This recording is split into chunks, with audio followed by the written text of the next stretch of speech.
Hey there, welcome. My name is Maggie. This is a video sharing my intuitive perspective. I have some oracle cards here to represent the intuition, the heart, the gut, the instincts, and the mind, the intellect. So this is day 24, actually. I'm sharing these readings. If you like these videos, please like, comment, share, subscribe, and stay tuned for the whole video because I will go through and clarify each of the cards and we'll do an overall card. So let's dive into today's energy. For the instinct, we have Nexus. For the intuition, we have breath. And for the intellect, we have improve. There seems to be something in the small movements of slowing down that is really calling for us right now. In the world, it's easy to get caught up in the motion of everything that's going on.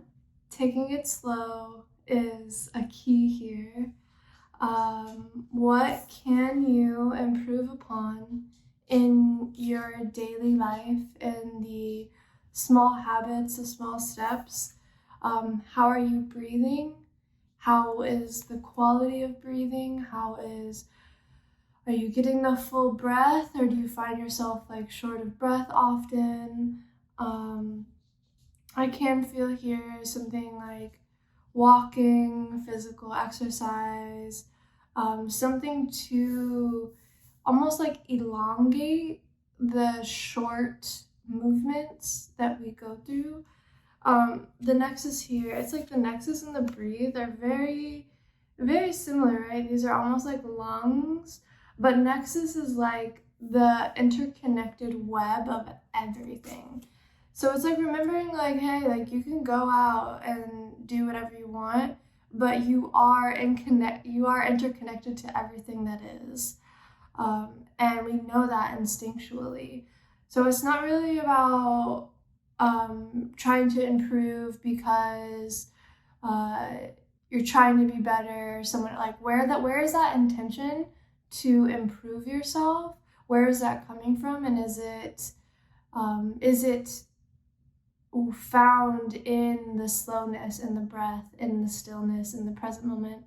So let's clarify each of the cards. So for Nexus, we have sorrow. For breath, we have eternity.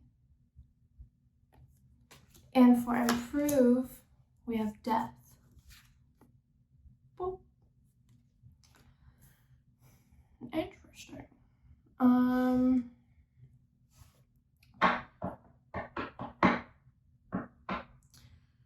There could be an ending, a death, of the way of doing certain things. I mean, the state of the world is pretty shaky these days. So I feel like the eternity card here is like remembering that your purpose is to breathe, like I said yesterday. That when you find your purpose in your stillness, when you know, like, no matter what you do in the world, it's really only you. So that eternal aspect, right? We're beginning to turn that on a little bit more in our everyday life. If you don't know, eternity is a thing.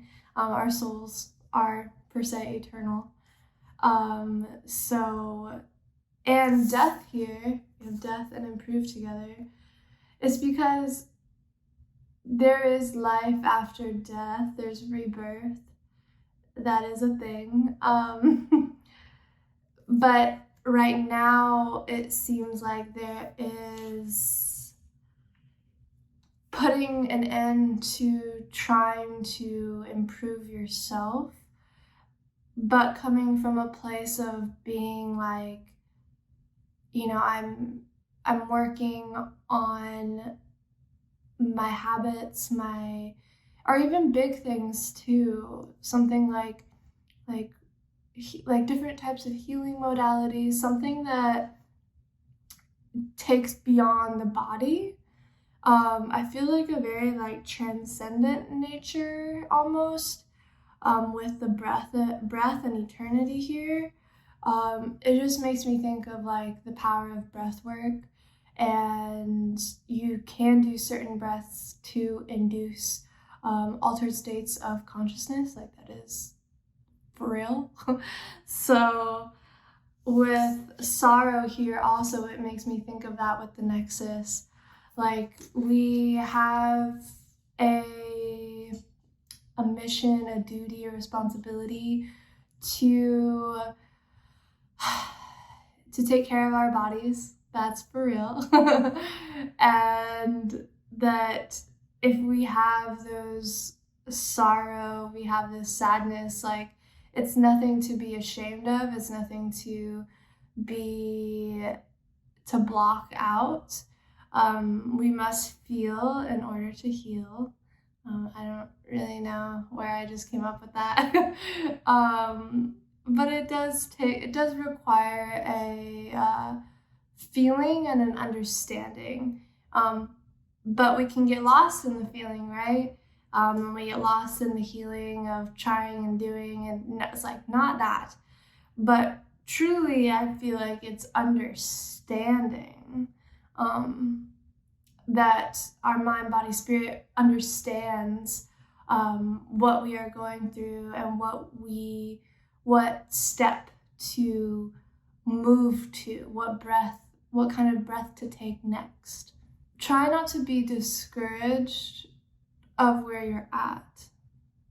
If there are things that maybe you haven't been proud of, it belongs. I feel like there's a belonging, and a belonging for death, like a belonging for that things will end in some way, shape, or form. Like the breath also teaches us that the moment is like the richness of our breath is very impactful. It's very nourishing. It just slows everything down and brings the gratitude for the in breath and a gratitude for the out breath. And you can train your mind to tune in with more than just your breath. Like your breath is what like works the whole field, I believe. So let's do one card overall. Anja, yeah, third eye. Ooh, yeah, this seems to be more of a psychic, more of a channeling, more of a seeing, more than just our senses, an awareness of higher intelligence, of higher consciousness. We are awakening to a time where this is more prevalent. This will be spoken and shared in a way that we're communicating differently. We're improving upon the way that we share ourselves, therefore sharing our purpose, why we're here on earth, who are we really connecting with, and kind of going beyond the earth plane. I feel like this is also hinting to. So yeah, it's totally cool to expand your consciousness, to think beyond what we may believe, And yeah, trust your breath, trust where you are. And I'll leave it right there. So thank you for tuning in with me today, and I'll see you for next video. Much love.